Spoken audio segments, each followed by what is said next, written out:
Antes de comenzar te recordamos que este canal defiende abiertamente todas las formas de libertad. Si no concuerdas con estas ideas, toma tus precauciones, ya que nadie te obliga a mirar el video. Si continúas viendo, déjame darte la bienvenida a una zona libre de colectivismo. Y soy liberal, y ahora viene la razón, por pura higiene, por pura higiene. Y es una higiene enfocada en dos sentidos. Es una higiene moral y es una higiene económica. Higiene moral porque el liberalismo significa comprometerse uno consigo mismo y con su propia conciencia a no vivir a costa de los demás, como decía Ayn Rand, ¿no? A no vivir a costa del trabajo de los demás. Y uno, como decía antes, defiende sus ideas con su esfuerzo, con su tiempo, con su dedicación y, si quiere y puede, con su dinero. Y esa es la medida de cómo cuánto vale lo que haces. ¿Vale tanto como para dedicarle tu tiempo? ¿Vale tanto como para dedicarle tu energía? ¿O somos todos estos iluminados con unas ideas fantásticas o con un proyecto fantástico, pero vamos a pedir una subvención al Estado para que me lo financien los españoles, el resto de los españoles? ¿Somos nosotros de esas personas que proclaman que han leído a Mises, a Hayek, etcétera, pero desde la política o desde la empresa y a veces lamentablemente desde algún think tank andan marujeando y pidiendo que los demás financien aquello en lo que creen? ¿O estamos dispuestos a empeñar lo poco que tengamos? Pues yo en realidad solo puedo empeñar mi tiempo y mi media neurona, ¿no? Pero cada uno particularmente es capaz de hacer una reflexión y decir, sí, yo voy a intentar por todos los medios no vivir a costa de los demás, en la medida de lo que sea posible, y lo que no pueda sacar con mi propia responsabilidad individual, no voy a encargárselo a la responsabilidad de los demás. Eso para mí es la higiene moral del liberalismo. Son los principios a los que te comprometes cuando decides defender la libertad individual asociada a la responsabilidad individual. Porque hablar de libertad es precioso y es muy fácil. Hay películas, poesías, todo el mundo defiende la libertad, para la libertad, la libertad. Pero cuando la libertad va asociada a la responsabilidad ya es distinto. Cuando tú tienes la libertad para actuar de una manera siempre que seas capaz de asumir las consecuencias de tus actos, entonces ya es distinto. Es como lo de tengo libertad para gastar tu dinero. No el mío, ¿no? Entonces, siempre que... Oye, tu dinero no, que no tienes, Fernando. Entonces, es más complicado y es darle una vuelta de tuerca cuando, desde un punto de vista moral, decides ser libre y responsable. Defender la libertad individual para mí significa defender también mi propia capacidad para asumir la responsabilidad de mis hechos, ¿no? Las consecuencias de mis hechos. Y también significa hacerlo desde la humildad, sin decirle a los demás lo que tienen que hacer y sin recriminar al que no lo hace, porque no es fácil defender la libertad, es decir, no es nada cómodo. La libertad de verdad es una cosa bastante incómoda. No es fácil decir, monta tu empresa y no pidas subvenciones. Caray. Es que nos fríen a impuestos, es que no somos muy competitivos, es que hay 4 empresas enormes que nos van a devorar, es que da miedo decidir cuándo te tienes que hacer cargo de las consecuencias y no todo el mundo está dispuesto. Y personalmente, en mi compromiso liberal, creo que es un error enorme señalar las faltas de los demás como principio. Porque también es muy fácil y además es gratis, ¿no? El ir diciendo, el ir repartiendo carnes de liberal, eres más liberal, menos liberal, liberal con apellidos, sin apellidos, con sal, con pimienta, de esta manera o de la otra, es muy fácil, ¿no? Las cosas se demuestran andando y con hechos, ¿no? Y yo creo que lo que no sirve de nada o sirve muy poco es ir denunciando lo que los demás no hacen. De lo que se trata, y yo creo que la responsabilidad de quienes tratamos humildemente de defender estos principios es esta, se trata de dar alternativas al que está equivocado o no está equivocado, pero sigue ese camino porque es lo que siempre se ha hecho, por las razones que sean, que no son juzgables, porque yo no soy juez, soy economista. Entonces, ya que vengan los jueces morales a juzgar, yo no voy a juzgar, pero creo que sí es mi obligación moral ofrecer alternativas. Y decir, se puede hacer de otra manera, pero no alternativas sobre el papel. y eso que yo soy la de pensamiento económico, o sea, la de la nube de ideas, ¿no? Son los empresarios, los pequeños empresarios de ciudades como esta, los que demuestran día a día que el ingenio te saca de lo peor, que de una manera no se puede, pero de otra sí, y los que se la están jugando de verdad, Entonces, yo creo que de lo que se trata cuando uno se compromete con estos principios, y por eso me parece que es higiene moral, es de hacerlo desde la humildad, de no decir lo que hay que hacer a cada uno, de no dar recetas ni mandamientos, sino vamos a darle 5 vueltas. A lo mejor la razón por la que este señor está defendiendo otras ideas tiene su justificación en su entorno. ¿Por qué no le ofrecemos alternativas? ¿No somos capaces de mostrarle o de convencerle que lo nuestro es mejor? Pues entonces estamos fallando nosotros a lo mejor y no él, ¿no? Entonces, esas son las razones por las que soy liberal por higiene moral.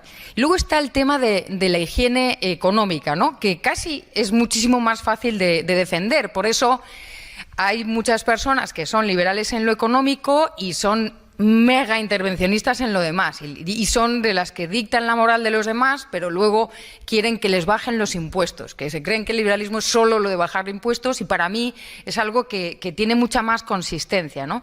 Obviamente es bastante evidente, porque la historia nos lo ha demostrado, y en nuestro país especialmente, que para ser competitivos en el mercado tienes que exponer tu producto para mejorar, para, si no demandan, ver qué es lo que puedes hacer, cómo puedes darle la vuelta, cuál es el fallo, y para que el ingenio económico, que lo tenemos, porque aquí estamos y salimos adelante de lo que nos pongan por delante, nos ayuda a vivir y a dar lo mejor que tenemos a nuestros hijos. Y para eso es necesario que haya diversidad.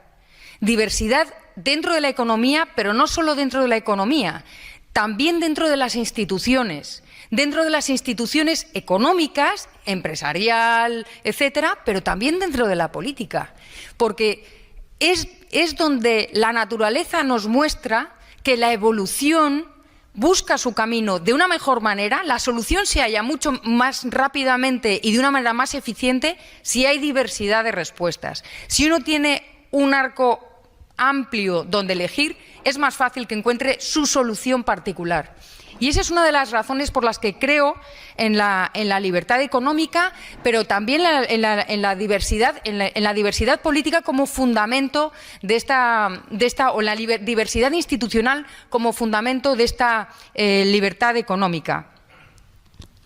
En instituciones como, por ejemplo, la educación, donde tenemos sota, caballo y rey y punto, y esa es toda la diversidad que nos ofrecen para que nuestros hijos el día de mañana sean trabajadores productivos y puedan competir en un mercado tan complicado y en una sociedad tan compleja como la que tenemos, con lo cual pues va a ser bastante difícil. En la provisión de bienes y servicios, también creo en la diversidad en las instituciones que proveen bienes y servicios.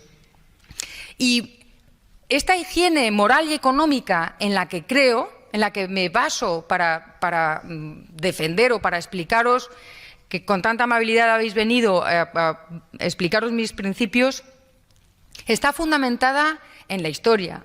Pues soy economista, pero me dedico al pensamiento económico, a la historia del pensamiento económico y también a la historia de los hechos. Tengo toda la historia, ¿no? La de los hechos y la de las ideas. Y desde las dos historias creo que está fundamentado mis principios. En primer lugar, tenemos grandes pensadores, pues desde la Escuela de Salamanca, que para una escuela de pensamiento económico español que tenemos, yo creo que hasta poco hablamos de ella, desde la Escuela de Salamanca, pasando por Adam Smith, Frédéric Bastiat y, por supuesto, pensadores de la escuela austríaca, pues Mises, Hayek, etcétera, ¿no?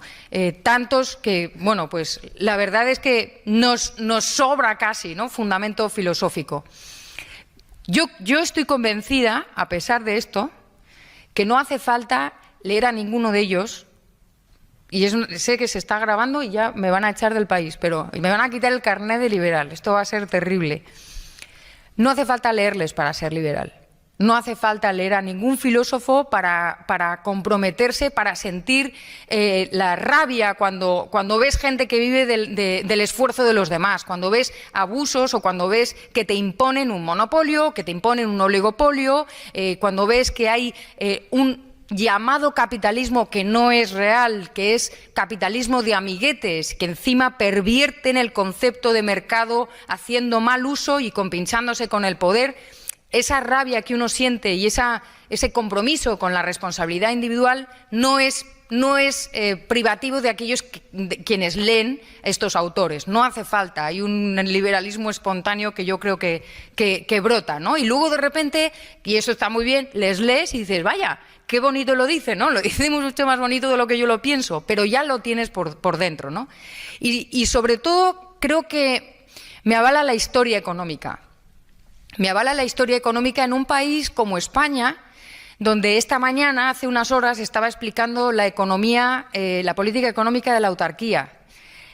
Y mis alumnos, veinteañeros, jovencitos, ¿no? Muy jovencitos, con sus iPhones y sus Android y sus cosas, y que salen y entran, y la vida tan cómoda que tenemos afortunadamente hoy en día, no se explicaban cómo los españoles de entonces sobrevivían con unos cuantos bancos, con una economía tan autoritaria, tan rígidamente dirigida, que controlaba todo y con tanta complicación. ¿Cómo era posible que se sobreviviera? Y se sobrevivió, y mis abuelos sobrevivieron, y aquí estamos todos gracias no al esfuerzo de ningún dirigente, sino al esfuerzo de los españoles.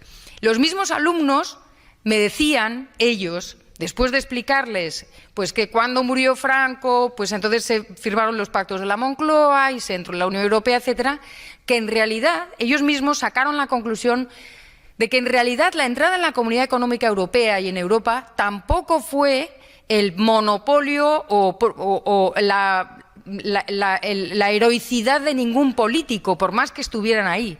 Fue el esfuerzo de los españoles, que nos tuvimos que tragar el que nuestras variables económicas estuvieran en consonancia o no.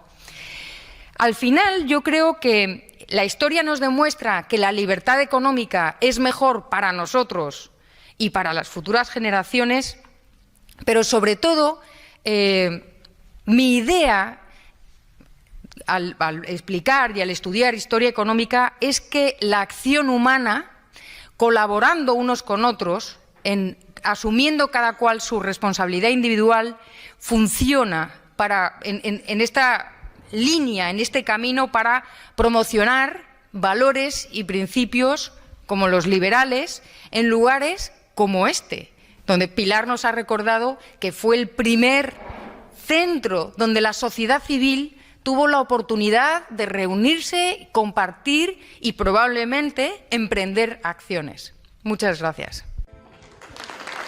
Visita las listas de reproducción. Búscanos en las redes sociales. Suscríbete.